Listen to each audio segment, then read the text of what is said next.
திருவண்ணாமலை மாவட்டம் ஆரணி நகர்மன்ற கூட்டத்தில் அதிமுக துணைத் தலைவர் பாரிபாபுவை கண்டித்து அதிமுக நகரமன்ற உறுப்பினர்கள் முழக்கம் எழுப்பி ஆர்ப்பாட்டத்தில் ஈடுபட்டனர். ஆரணி நகரமன்றத்தின் சாதாரண கூட்டம் அதன் தலைவர் மணி தலைமையில் நடைபெற்றது. இதில் நகரமன்ற துணைத் தலைவர் பாரிபாபு உட்பட 17 உறுப்பினர்கள் கலந்து கொண்டனர். ஆனால் நகரமன்ற துணைத் தலைவர் திமுகவோடு கைகோர்த்துக் கொண்டு அதிமுகவுக்கு துரோகம் செய்வதாக கூறி அதிருப்தி கவுன்சிலர்கள் குற்றம் சாட்டினர்.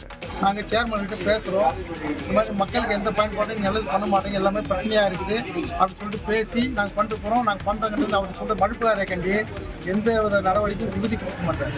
அதனால் எனக்கு நாங்கள் வெளிநடப்பு செய்யணும். 7 பேரும் அதிமுக உறுப்பினர் 7 பேரும் வெளிநடப்பு செய்யணும்.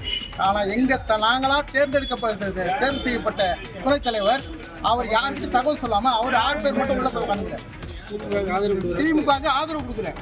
அதிமுக நகர்மன்ற துணைத் தலைவர் பாரிபாபு பதவி விலக கோரியும் அவர் மீது நம்பிக்கையில்லா தீர்மானம் கொண்டுவரப் போவதாகவும் அதிருப்தி அதிமுக கவுன்சிலர்கள் கூறியுள்ளனர்.